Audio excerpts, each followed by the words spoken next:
খাওয়া দাওয়া শেষে একটু রেস্ট নিচ্ছিলাম। তবে রোজ রোজ এই সময়টাতে একটু ঘুমিয়ে থাকি, আজকে আর ঘুমটা হলো না। কেন কি গানের ক্লাসের সময় হয়ে গিয়েছে, আর গানের ক্লাসে যাওয়ার আগে তো কিছু কাজ রয়েছে, সেই কাজগুলো সেরে তবেই 5:30টার দিকে গানের ক্লাসে যাব।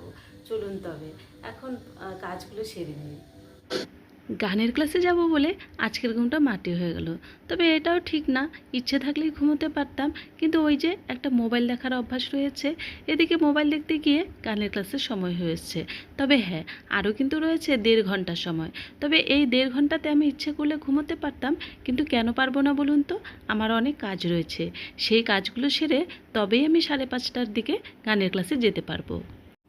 তবে এটাও ঠিক, সারাদিন তো কাজকর্ম করাই হয়, তবে গানের ক্লাসে যাওয়ার আগে আবার কিসের কাছে থাকতে পারে? সমস্ত কাজ তো আগেই সেরে নেওয়া যেতে পারে। হ্যাঁ, ঠিকই বলেছেন, সমস্ত কাজ আগেই সেরে নেওয়া যেতে পারে, কিন্তু কিছু কিছু কাজ রয়ে থাকে যে ওই সময়েই করতে হয়। যেমন সকালের খাবারটা সকালে, দুপুরের খাবারটা দুপুরে, বিকেলের খাবারটা বিকেলে। ঠিক তেমনি নিয়ম করে যেমন মানুষের খাওয়ার দরকার হয়, ঠিক তেমনি কিন্তু গাছেরও খাওয়ার দরকার হয়। তাই সকালে তো একবার জল দিতেই হয়, আবার বিকেলেও দিতে হয়। যাই, এখন গিয়ে ওই ফুল গাছগুলোতে জল দিতে হবে। ফুল গাছে জল দিয়ে এসে এই যে দেখুন, বড়মশাইয়ের জন্য টিফিন বানিয়ে নিলাম। যেহেতু দুপুরবেলা ভাত খায় না, তাই সন্ধেবেলা একটা ভারী টিফিন দিতে হয়। আর ভারী টিফিন বলতেই আমি বেশিরভাগ দিনই রুটি দিয়ে থাকি, তবে আজকে রুটির সঙ্গে রয়েছে ঘুগনি, ছোলা দিয়ে ঘুগনি বানাবো। আর দেখুন, আমি কত সহজ পদ্ধতিতে ঘুগনি বানিয়ে নিই। সহজ পদ্ধতিতে বলতে এখানে কোনো আমি মশলার গুঁড়ো বা মশলা কোনো বাটা দেব না, কিছুই দেব না। ঘুগনি বানানোর জন্য নিয়েছি সেদ্ধ করা আলু, আর নিয়েছি ছোলা, আর নিয়েছি পেঁয়াজ কুচি, আদা কুচি, রসুন কুচি আর কাঁচা লঙ্কা কুচি। ব্যাস, এই দিয়েই আমি বানিয়ে ফেলবো ঘুগনি। কড়াইতে প্রথমে তেল দিয়ে শুকনো লঙ্কা দিয়ে দিলাম, তারপর দিয়েছি কয়েক দানা জিরে। কেন কি, যেহেতু জিরে বাটা দিব না, তাই ফোড়নে দিয়েছি কিছু জিরে।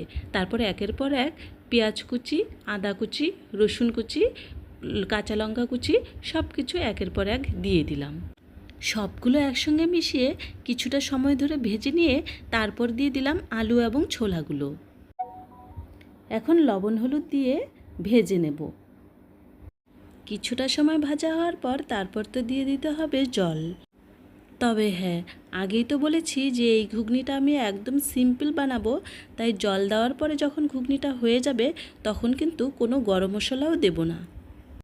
অন্যান্য দিন আমি গরম মশলা দিয়ে থাকি, তবে আজকের ঘুগনিতে কিছুই দেব না। এদিকে আমার ঘুগনি রেডি হয়ে গেল।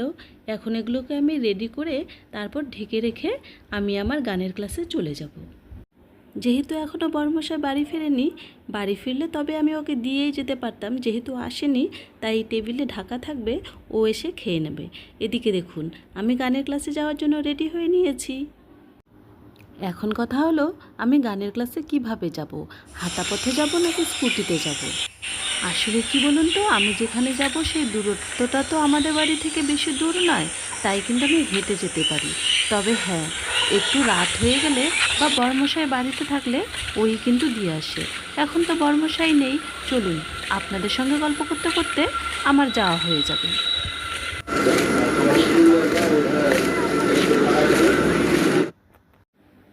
জানেন তো, প্রত্যেকের জীবনেই থাকে ব্যর্থতা এবং হতাশা, এমনকি সফলতাও। আর যার মধ্যে সফলতা থাকে তার মধ্যে তো হতাশা এবং ব্যর্থতাও থাকে, কিন্তু কেউই একজন সফল ব্যক্তির আড়ালে লুকিয়ে থাকা হতাশা, ব্যর্থতা এবং পরিশ্রমকে কিন্তু দেখতে পান না। ঈশ্বর কিন্তু কাউকেই 100% নিখুঁতভাবে তৈরি করেননি। রূপ, গুণ, এমনকি সব দিক থেকে বিচার করলেই দেখা যায় যে ঈশ্বর কাউকেই 100% নিখুঁতভাবে তৈরি করেননি। তবে হ্যাঁ, সুযোগ দিয়েছেন, সুবিধা দিয়েছেন, যার যেমন চাহিদা রয়েছে তেমনটা কিন্তু অর্জন করে নিতেই পারেন। যেখানে ভালো সেখানে কিন্তু খারাপ থাকবেই, আর যেখানে আলো সেখানে তো অন্ধকার থাকবেই। যেখানে সুখ আর সেখানে কিন্তু দুঃখ থাকবেই, না হলে তো খেলা জমে উঠবেই না। আমরা তো সকলেই ঈশ্বরের তৈরি এক একটি খেলনা। এখন জিততে হলে বা সফলতা পেতে হলে তোমার সাথে ব্যর্থতা তো আঠার মতো লেগে থাকবে, আর এটাই কিন্তু স্বাভাবিক। হাঁটতে হাঁটতে অনেকটা পথে কিন্তু চলে আসলাম। এদিকে দেখুন, এই যে কুকুরটি দেখতে পাচ্ছেন, এই কুকুরটি রাস্তাতেই থাকে, মানে আমাদের বাড়িতেই ছিল তো, তারপর রাস্তাতে এসেই থাকে। যখনই আমাকে দেখবে ও আমার পিছন পিছন চলে আসে। এখন যেমনি আমি রাস্তা পার হয়ে গিয়েছি, ও তো আর রাস্তা পার হতে পারছে না। এই যে দেখুন, অসহায়ভাবে তাকিয়ে আছে। মানে ওর ইচ্ছে ছিল আমার সঙ্গে সঙ্গে যাওয়ার। এখন যেহেতু রাস্তা পার হতে পারছে না, কি আর করবে। কিছু সময় ওখানে দাঁড়িয়ে থেকে আমাকে লক্ষ্য করছিল যে আমি কোথায় যাচ্ছি। তারপর আর কি করবে বেচারা, আর কোনো পথ না পেয়ে ও নিজেই একা একা বাড়ির দিকে রওনা দিল। ওর সাথেই রয়েছে আরও একটি কুকুর, দুজনে একসঙ্গে মিলে বাড়ির দিকে রওনা দিয়েছে। আর এটাও বুঝে নিয়েছে যে আমি ওকে নিয়ে যাব না। এদিকে আমিও হাঁটতে হাঁটতে প্রায় চলে এলাম কাছাকাছি। আর বেশি দূর নয়, রয়েছে আর 5-7 মিনিটের ব্যাপার। যাকগে, এখন বাকিটা পথ আমি একা একাই চলে যাই। অনেক গল্প করলাম তোমাদের সঙ্গে, ভিডিওটা এখানেই রাখছি। সকলে ভালো থাকবেন, সুস্থ থাকবেন। দেখা হবে আবার একটি নতুন ভিডিওতে।